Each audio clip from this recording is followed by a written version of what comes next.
ओम शांति।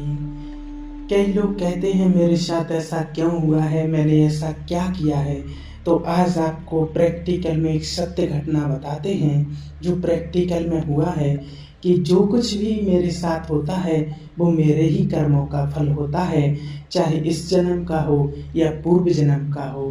तो एक बहन का सत्य अनुभव आपके सामने सुनाते हैं जो उसने बताया है और उसके साथ प्रैक्टिकल में हुआ है और उसके पिछले जन्म की सजा उसको इस जन्म में प्रैक्टिकल में मिली है और शिव बाबा ने, परमात्मा ने उसको स्पष्ट बताया है, साक्षात्कार उसको कराया है। तो आइए सुनाते हैं उस बहन का अनुभव।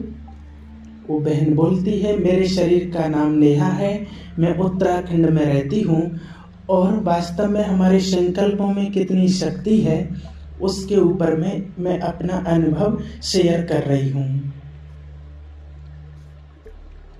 बचपन से ही मेरे मन में ये प्रश्न बहुत चलते थे कि मैं कौन हूँ, इस दुनिया में क्या करने के लिए आई हूँ, ये दुनिया ऐसी क्यों है, सुख और दुख की परिभाषा क्या है और ईश्वर कौन है।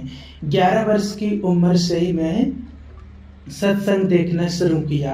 साथ में सोमवार का व्रत, वीरवार, सोमवार, बहुत सारे व्रत रखती थी। लेकिन बचपन से मेरा लगाव शिवलिंग के प्रति बहुत गहरा था।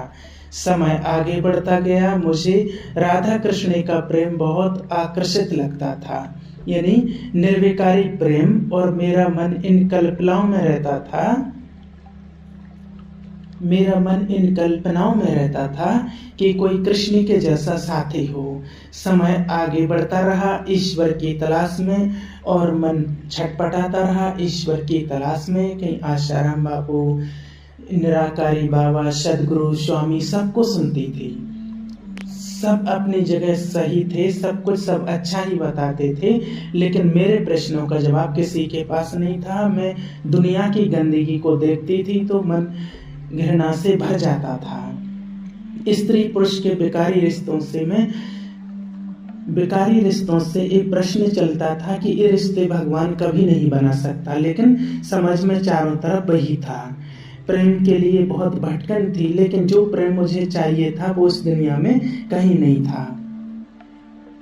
मन में एक प्रश्न था मुझे कि शादी नहीं करनी है, लेकिन नहीं करनी है तो क्या करना है, एक प्रश्न भी बहुत था। 26 साल की उम्र हो चुकी थी, शादी के लिए नाना करके थक चुकी थी और मेरे घर वाले मेरे लिए लड़का ढूंढने लगे थे। मुझे डर लगने लगा कहीं ऐसा ना हो कि किसी के भी साथ मेरी शादी कर दें। उन दिनों मेरे यहाँ एक युवक आए और वो बहुत सॉफ्ट नेचर के थे और वो मेरे स्टूडेंट के जैसे थे, लेकिन उन्होंने फर्स्ट टाइम ही मुझे देख करके फर्स्ट टाइम ही निश्चय कर लिया था कि मुझे इससे शादी करनी है। अपने मन की बात उन्होंने हमारे एक रिश्ते के भाई को बताई और इस तरह मेरे घर में वो बात आई। और मेरे युगल को मेरे पिताजी बहुत अच्छे से जानते थे और मेरे पिताजी ने मुझे कहा कि देखो, उस लड़के के माता पिता नहीं हैं और उसके फूफा फूफा जी ने उसको पाला पोसा है और उस धन जमीन उसके पास कुछ नहीं है और उसकी सैलरी भी ज़्यादा नहीं है। जैसे ही मैंने सुना कि उसके माता पिता बचपन से ही नहीं हैं तो मन में एक रहम की भावना आ गई और मैंने मन में डिसाइड किया कि मुझे इनसे ही शादी करनी है। लेकिन मानसिक द्वंद्व बहुत था क्योंकि पवित्रता पसंद थी। क्या करती, मुझे वो याद है, वो शिवरात्रि का ही दिन था जिस दिन मैंने अपने युगल को कहा था कि मैं तुमसे ही शादी करूंगी, लेकिन मुझे पवित्रता पसंद है। मेरे युगल हंसे और कहा, ठीक है, जो तुम्हें चाहोगे वैसे ही रहना। मुझे रंगीन कपड़े पहनना भी पसंद नहीं थे, मुझे बिंदी सिंदूर कुछ नहीं लगाना था, लेकिन मैंने कहा कि तुम मुझे रोकना टोकना नहीं। मेरे गोल ने कहा, ओके, जो तुम चाहते हो वैसे ही रहना। लेकिन इतना होने के बावजूद भी मन में कहीं गहरी दुविधा थी। एक दिन टीवी पर मैंने सिस्टर शिवानी को देखा और उनकी बातें जो मैंने सुनी तो मेरे मन को छू गई। उसके नीचे फोन नंबर फ्लैश हो रहा था, उस पर कॉल किया तो पता चला कि हमारे शहर में भी ब्रह्मा कुमारी का सेंटर है। वहाँ का एड्रेस लिया और शादी से पहले ही अपने युगल के साथ वहाँ पहुँची। उस दिन दीदी वहाँ नहीं थी, मधुबन गई थी। अगर उस दिन दीदी वहाँ मिल जाती तो शायद हम दोनों शादी नहीं करते। समय आगे बढ़ा और 21 जून 2010 को मेरा विवाह हो गया और शादी के बस एक ही संकल्प था कि मुझे इस रिश्ते में रहना ही नहीं है और इस रिश्ते को मुझे तोड़ना है। शादी करके मैं अपने युगल के साथ गई और सच में मुझे वैसा ही जीवन मिला जैसा मेरे युगल ने मुझे बोला था। शादी के 6 महीने तक हम बिल्कुल प्योरिटी में रहे, लेकिन ज्ञान नहीं था, इसलिए कब तक हम ऐसे रहते। बातें बाहर से बहुत उठने लगी थी कि इन्हें शायद अपने युगल से प्रेम ही नहीं करती, बच्चा होना चाहिए, ऐसी बहुत सारी बातें। और रिश्तों में फिर धीरे धीरे इम्प्योरिटी आ गई और उसके बाद 2011 अक्टूबर में हमारे घर में एक बच्चे का जन्म हुआ और मैं तब तो ज्ञान में भी नहीं थी, लेकिन मुझे मालूम था कि मेरे घर में एक बेटे का जन्म होगा और वो भी सोमवार के दिन होगा। इवन मैंने उसका मन भी डिसाइड कर लिया था, उसका नाम भी ईशान यानी कि शंकर का, शिव का पर्यायवाची। और इस तरह ईशान के जन्म के बाद मेरे जीवन में फिर से प्योरिटी आ गई और फिर मैं उस टाइम मेरा रेस्टोरेंट भी चलाती थी, बहुत खुश थी, पैसा था, सब कुछ था, बहुत सुंदर बेटा था। उन्हीं दिनों एक बार फिर से भगवान को पाने की तड़प मेरे मन में जाग उठी। 2030 की बात है। सिस्टर शिवानी मुरली पढ़ रही थी और वो कह रही थी कि परमात्मा के महावाक्य कि बच्चे जिसको तुम ढूंढ रहे हो वो मैं ही हूँ, मैं तुम्हारा पिता हूँ, मैं तुम्हारा सदगुरु हूँ। ये सुनते ही रोते रोते मेरे चेहरा था वो एकदम हंसी से खिल उठा और उस दिन मैं अपनी सहेली के साथ सेंटर गई और मैंने 7 दिन का कोर्स करना शुरू किया। जो वहाँ की बड़ी दीदी थी उन्होंने लास्ट दिन मेरा हाथ पकड़ा और कहा मुझसे धारणा मूर्त आत्मा हो, क्योंकि उस कोर्स के दौरान मैंने सफ़ेद कपड़े ही पहने थे, मुरली सुनने नहीं जाती थी और काम में बहुत व्यस्त होने के कारण सिस्टर शिवानी के मेडिटेशन वीडियो से ही प्रैक्टिस करती थी। मेरी बाबा से नज़दीकियाँ बढ़ती जा रही थी और युगल से दूरियाँ, और देवभान इतना था कि मुझे अपने युगल की आवश्यकता अपने जीवन में नहीं लगती थी। पैसे बहुत थे, नाम मान सब कुछ था। मैं भूल गई थी कि मेरे जीवन में जो इतना सुंदर जीवन बना है वो मेरे युगल की वजह से बना है। बस अपना घूमना फिरना, अपना काम बाबा के साथ, इसके सिवा मुझे कुछ अच्छा नहीं लगता था। बात 2017 की है। हम किराए के मकान में रहते थे और मैंने अपने युगल को कहा कि मुझे अपना घर चाहिए, तो क्योंकि मुझे बाबा का कमरा बनाना है। तो मेरे युगल ने कहा कि ठीक है और उन्होंने घर बनाना भी शुरू किया। उन दिनों मेरा बिजनेस जो बहुत अच्छा चलने लगा था और मैं सारा समय अपने काम में और अपना जो 1 घंटा बचता था उसको योग में देती थी। मुझे मुरलियाँ समझ में नहीं आती थी, लेकिन योग शक्तिशाली था। मैं जैसे ही बाबा के सामने योग में बैठती थी तो बाबा मुझे संकल्प देते थे कि बच्ची अपने युगल को समय दो, लेकिन मैं समझ नहीं पाती थी कि क्या हो रहा है। अचानक एक दिन योग में बैठी थी, उस दिन योग में बाबा ने मेरे युगल ने जो 8 साल में मुझे मेरे साथ किया है वो कोऑपरेट जो किया है प्योरिटी में, और वो किसी भी तरह से वो बाबा ने मुझे दिखाना शुरू किया। 30 दिसंबर 2017 को पहली बार बाबा ने मुझे मेरे युगल को देवता के रूप में दिखाया, तो मुझे मेरी आंखों में टप टप आंसू पहली बार बहे। लेकिन बाबा कहते हैं ना कि बच्चे ड्रामा कल्याणकारी है। बहुत बड़ी परिस्थिति मेरे सामने आ रही थी। मैं ज्ञान की समझ ना होने के कारण कुछ समझ नहीं पा रही थी। जनवरी 2018 में मेरे युगल के संपर्क में ऑनलाइन एक विदेशी युवती आई और दिसंबर लास्ट में ही मैंने बाबा के साथ अपनी नज़दीकियों को बढ़ाते हुए अपने फेसबुक का अकाउंट बंद कर दिया था और उस युवती के साथ मेरे युगल का अफेयर शुरू हो गया था। मुझे कुछ भी नहीं पता था क्योंकि मैं फेसबुक बंद कर चुकी थी और मुझे अपने युगल पर बहुत ज़्यादा विश्वास भी था।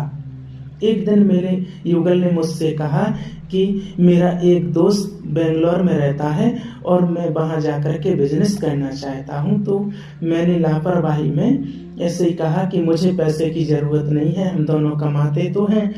लेकिन दरअसल वो युवती वहाँ आने का उन पर जोर डाल रही थी और मैं समझ नहीं पा रही थी कि क्या चल रहा है, क्योंकि योग में जैसे ही बैठती थी तो मुझे दिखता तो बहुत कुछ था, लेकिन मैं इग्नोर करती थी, मैं कुछ समझ नहीं पा रही थी। एक दिन मेरे युगल ने कहा, 2018 की बात है, कि मुझे ऑफिस के काम से बाहर जाना है। तो मैंने कहा ठीक है जाओ, और नेक्स्ट डे में मैं अपने रेस्टोरेंट में आ गई और मेरे युगल चले गए। उस दिन जो बाबा ने मुझे सीन दिखाया वो मुझे बहुत चकनाचूर करने वाली कोई चीज़ थी।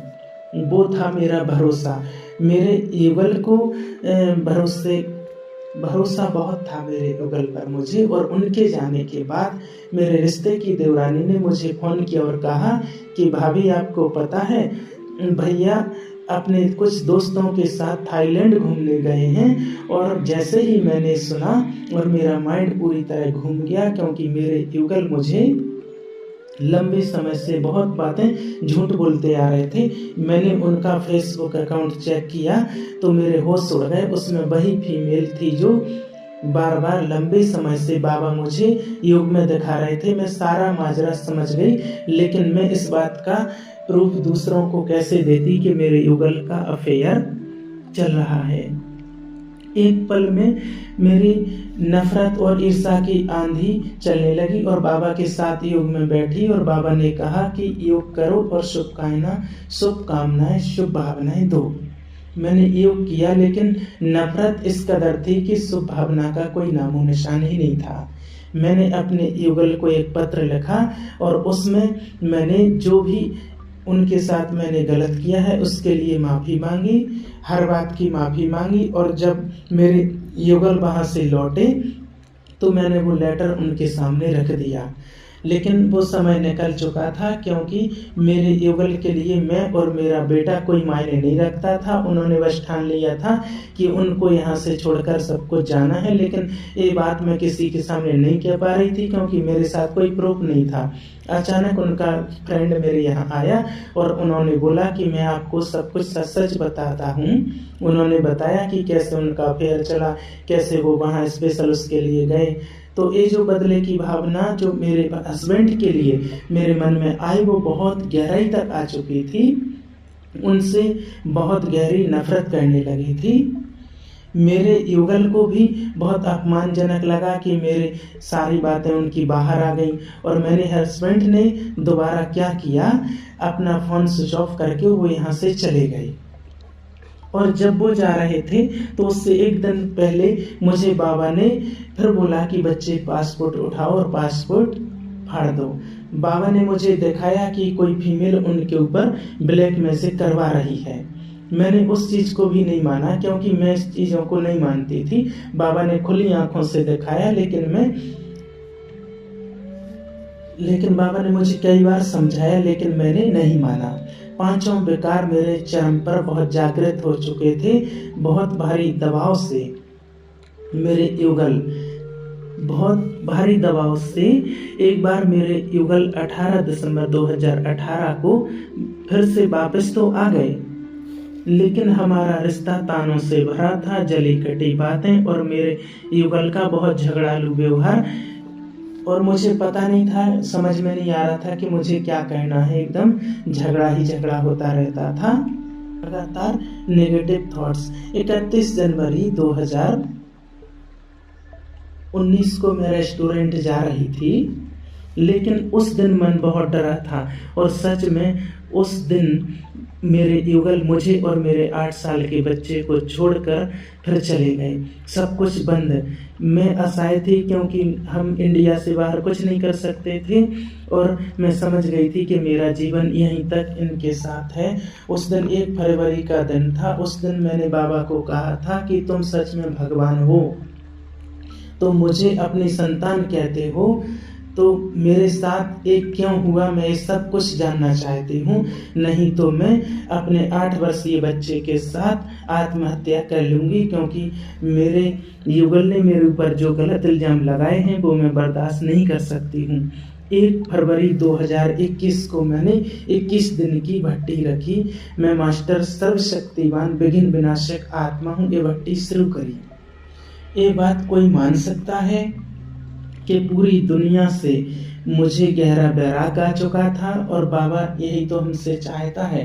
पहले दिन से ही अव्यक्त ब्रह्मा ने मुझे अमृत बेला, मुझे गोदी में लिया। निराकार शिव पिता ने मेरा हाथ पकड़ा और मुझे मेरे जीवन को दिखाया प्रैक्टिकल कि बच्ची कैसी तुम यही संकल्प करती रही कि मुझे शादी नहीं करना और मुझे ये रिश्ता छोड़ना है। आज वही तुम्हारे सामने हुआ है, अपने संकल्पों को देखो। फिर बाबा ने दिखाया मेरे युगल का दिव्य स्वरूप जो उन्होंने मेरे साथ इन 8 सालों में किया। तो बाबा ने कहा ये तेरे श्रेष्ठ कर्मों का फल है जो मैंने तुझे इसके द्वारा दिया। फिर बाबा ने मुझे दिखाया मेरा वो पास्ट जन्म जिसमें मैंने उस युवती के साथ बहुत गलत किया था, जिसके साथ मेरे युगल का अफेयर था, और वही मेरे जीवन में अब भयंकर रूप से पलट कर आया है। बाबा ने कहा बच्ची ये ड्रामा कल्याणकारी है। फिर बाबा ने कहा तुम्हारी जीत निश्चित है, तुम समझ नहीं पाई। मैं समझ नहीं पा रही थी कि मैं जीतूं कैसे, क्योंकि ब्लैक मैजिक मेरे युगल पर किया हुआ था। तो फिर सबसे पहले बाबा ने कहा बच्ची परम धाम में उन दोनों आत्माओं को इमर्ज करो। उस कंडीशन में ये सब कुछ करना मेरे बस में नहीं था, लेकिन बाबा मुझे करवा रहा था। फिर उनसे माफी मांगना, उनको शक्ति की सकाश देना, ये सिलसिला चलने लगा। पूरी दुनिया एक तरफ और मेरा बेटा और मैं बाबा की छत्र छाया में। 14 फरवरी 2019 को मेरे मोबाइल में उस युवती ने अपनी और मेरे युगल की कुछ फोटो भेजी। बस सब कुछ मैंने मन से तोड़ दिया था।